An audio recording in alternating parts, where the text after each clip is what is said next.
اللہم صلی علی سیدنا محمد و علی آل سیدنا محمد و بارک وسلم۔ Daily Islamic Network YouTube channel پر آپ سب کو خوش آمدید۔ طاق راتوں میں سے آج رات کو دوسری طاق رات ہے کہ جس میں لیلۃ القدر ہو سکتی ہے۔ تو لیلۃ القدر میں آپ نے 4 کام لازمی کرنے ہیں۔ وہ 4 عبادتیں خاص طور پر لیلۃ القدر میں کی جائے، وہ کون سی ہیں میں آپ کے ساتھ انشاءاللہ تعالی شیئر کرتی ہوں۔ لیلۃ القدر، شب قدر جس کو کہا جاتا ہے، یہ کیا ہے؟ سورۃ القدر، اللہ تبارک و تعالی سورۃ القدر میں ارشاد فرماتا ہے، بسم اللہ الرحمن الرحیم، انا انزلناہ فی لیلۃ القدر وما ادراک ما لیلۃ القدر، لیلۃ القدر خیر من الف شہر، تنزل الملائکۃ والروح فیہا بإذن ربہم من کل امر، سلام ہی حتی مطلع الفجر۔ بے شک ہم نے نازل کیا اس قرآن کو شب قدر میں، اور آپ کیا جانیں کیا ہے شب قدر؟ شب قدر بہتر ہے 1000 مہینے سے۔ اس میں اترتے ہیں فرشتے، روح الامین اپنے رب کے حکم سے اور ہر کام سے۔ سلامتی ہے وہ رات طلوع فجر ہونے تک۔ سبحان اللہ۔ تو یہ رات جو لیلۃ القدر کی رات ہے، یہ 1000 مہینوں سے بہتر ہے۔ 1000 مہینے یہ بنتے ہیں تقریباً 83 یا 84 سال عمر۔ 83 یا 84 سال، یعنی اس رات میں اگر کسی نے عبادت کی تو گویا اس نے 83-84 سال عبادت کی۔ سبحان اللہ۔ یعنی اگر مان لو کہ کسی نے 2 نفل پڑھے تو وہ 2 نفل ایسے ہوں گے گویا اس نے 84 سال تقریباً عبادت کی اللہ تعالیٰ کی۔ تو حدیث پاک میں آتا ہے کہ لیلۃ القدر کب ہے؟ لیلۃ القدر کو رمضان المبارک کی آخری طاق راتوں میں تلاش کرو۔ تو آج رات جو ہے صبح انشاءاللہ تعالیٰ 23واں روزہ ہے، تو 23ویں شب ہے، یہ آج رات طاق رات ہے۔ تو آج رات کو آپ نے ایک شیڈیول بنا لینا ہے، تو ہر رات کو وہ عبادتیں کریں، 4 عبادتیں، تو اس کے بعد انشاءاللہ تعالیٰ ایسے عبادت کا ثواب ملے گا جیسے 84 سال عبادت کی۔ تو اس میں آپ نے شب قدر کو پانے کے لیے کیا کرنا ہے؟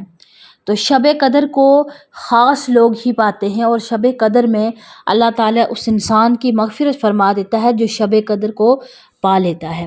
تو شب قدر میں آپ نے کیا کرنا ہے؟ نمبر 1 پر دن کو تو روزہ لازمی ہوگا، ظاہر سی بات ہے، فرض روزہ ہے۔ تو رات کو آپ نے کیا کرنا ہے؟ سب سے پہلے یہ شب قدر لیلۃ القدر سٹارٹ فوراً ہی ہو جاتی ہے جیسے مغرب کی اذان ہوئی۔ پہلا کام آپ نے انشاءاللہ تعالیٰ کیا کرنا ہے کہ جیسے ہی مغرب کی اذان ہو گئی، مغرب کی نماز پڑھ لی، فرض پڑھ لیے، سنت نفل مغرب کے پڑھ لیے، 7 رکعتیں پڑھنے کے بعد سب سے پہلے آپ نے اوابین کے نفل پڑھنے ہیں۔ اوابین کے نفل آپ نے کیسے پڑھنے ہیں؟ جو اوابین کے 6 نفل مغرب کی نماز کے بعد پڑھتا ہے تو اللہ تبارک و تعالیٰ اس انسان کے گناہ معاف فرما دیتا ہے، چاہے سمندر کی جھاگ کے برابر بھی اس انسان کے گناہ ہوں۔ سبحان اللہ۔ تو اوابین کے نفل پڑھنے کا طریقہ یہی ہے کہ آپ نے 2 رکعت نماز نفل اوابین کی نیت کر لینی ہے، اللہ اکبر پڑھ کر ثنا پڑھنی ہے، پھر سورہ فاتحہ، پھر کوئی بھی سورت پڑھنی ہے، پھر رکوع کرنا ہے، پھر قومہ میں کھڑے ہونا ہے، پھر سجدہ کرنا ہے، 2 سجدے، 1 رکعت کمپلیٹ۔ اسی طرح دوسری رکعت میں اتحیات، درود پاک اور دعائے معصورہ پڑھنے کے بعد آپ کی 2 نفل کمپلیٹ ہو گئے۔ اس کے بعد پھر دوبارہ 2 نفل، یعنی آپ نے مغرب کی نماز کے بعد افطاری آپ نے کر لی، اس کے بعد مغرب کے بعد 6 رکعت نماز نفل اوابین کے پڑھ لینے ہیں۔ تو وہ 6 رکعت گویا آج آپ پڑھیں گے، اس کے بعد پھر اگلی نیکسٹ جو طاق رات آئے گی اس میں آگے جو آئیں گی طاق رات، ہر طاق رات میں آپ نے 6 اوابین کے نفل پڑھنے ہیں۔ تو جس رات بھی لیلۃ القدر ہوگی گویا آپ نے 84 سال یہ نفل پڑھے۔ سبحان اللہ، آپ کو اتنا زیادہ ثواب ملے گا۔ اس کے بعد پھر آپ اپنے روٹین کے کام کریں، اس کے بعد پھر آپ اپنے عشاء کی نماز پڑھیں، عشاء کی نماز کے بعد 20 رکعت نماز تراویح، عشاء کی ساری رکعت کمپلیٹ کرنے کے بعد آپ نے یہ نماز پڑھ لینی ہے۔ اچھا اس کے بعد پھر آپ نے تراویح پڑھ لی، تراویح کے بعد پھر آپ کیا کریں کہ ظاہر سی بات ہے انسان ہے تو آپ کو تھکاوٹ بھی محسوس ہو سکتی ہے، تو جب تھک جائیں تراویح کی نماز مکمل پڑھ لی، عشاء کے وتر اور نفل پڑھ لیے، ساری نماز کمپلیٹ کری، اس کے بعد پھر یہ بہترین ٹائم ہے کہ آپ وہاں پر تھوڑی سی قرآن پاک کی تلاوت کر لیں۔ نمبر 2 پر آپ نے کیا کرنا ہے کہ قرآن پاک کی تلاوت کر لینی ہے جتنا آسانی سے ہو سکے۔ تو جب آپ قرآن پاک کی تلاوت کریں گے گویا آپ نے 84 سال جو ہے وہ قرآن پاک کی تلاوت کی، سبحان اللہ، کر لیلۃ القدر آپ نے پا لی۔ اس کے بعد پھر آپ کیا کریں کہ قرآن پاک آپ نے پڑھ لیا، اس کے بعد اگر آپ جاگنا چاہیں تو بہت اچھی بات ہے، جاگ کر آپ عبادت کریں۔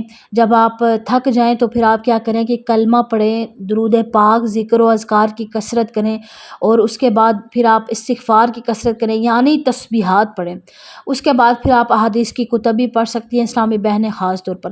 پھر جب آپ کو تھوڑا سا ریسٹ مل جائے پھر آپ کیا کریں، صلاۃ التسبیح کی نماز لازمی پڑھیں۔ تسبیح والی نماز جو ہے وہ نبی کریم صلی اللہ علیہ وآلہ وسلم نے خاص طور پر سکھائی۔ یہ فرض یا واجب نہیں ہے لیکن اس کا ثواب بہت زیادہ ہے، انسان کے درجات بلند ہو جاتے ہیں اور انسان کے گناہ جو ہے وہ اللہ تعالیٰ اس نماز کی برکت سے معاف فرما دیتے ہیں۔ تو آپ نے لیلۃ القدر میں نماز لازمی پڑھنی ہے۔ اس کے بعد پھر آپ نے کیا کرنا ہے کہ تھوڑی دیر آرام کر لینا ہے، ریسٹ کرنے کے بعد تھوڑی سی چاہے انسان کو اونگ ہی آ جائے، اس کے بعد پھر جاگ کر پھر آپ نے تہجد کی نماز پڑھنی ہے۔ تہجد کی نماز آپ سحری کے ٹائم بھی پڑھ سکتی ہیں۔ تو سحری کے ٹائم میں آپ کا بھی جو بھی ٹائمنگ ہے تو 10 منٹ پہلے 15 منٹ پہلے سحری کرنے سے پہلے آپ اٹھ جائیں، تو وہاں پر آپ کیا کریں، تہجد کی نماز پڑھیں۔ تہجد کی نماز کم از کم 2 رکعت نماز نفل ہیں اور زیادہ سے زیادہ اس کے 12 رکعت نماز نفل ہیں۔ تو چوتھا کام آپ نے کیا کرنا ہے، چوتھی عبادت تہجد کی نماز آپ نے لازمی پڑھنی ہے۔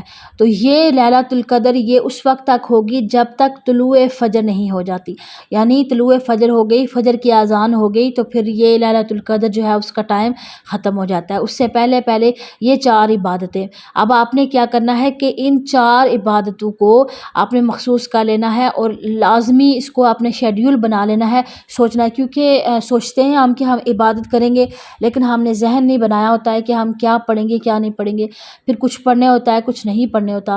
تو پھر اس سے بہتر ہے کہ پہلے آپ نے شیڈیول بنایا ہوگا، مغرب کے بعد 6 نفل پڑھ لیے، اس کے بعد پھر آپ نے اپنے گھر کے کام کر لیے، اس کے بعد پھر عشاء کی نماز مکمل پڑھی، عشاء کی نماز کے بعد آپ تلاوت قرآن پاک کریں، اس کے بعد پھر آپ تلاوت قرآن پاک پڑھنے کے بعد جیسے آپ بیٹھیں گے آپ کو ریسٹ ہو جائے گا، اس کے بعد پھر صلاۃ التسبیح پڑھیں اور پھر اس کے بعد ذکر و اذکار کرتے کرتے آپ سو جائیں، یعنی ہر لیلۃ القدر میں آپ یہی کریں تو انشاءاللہ تعالیٰ ایسے وہ عبادت ہوگی جیسے کسی انسان نے 84 سال اس کی انسان نے عبادت کی۔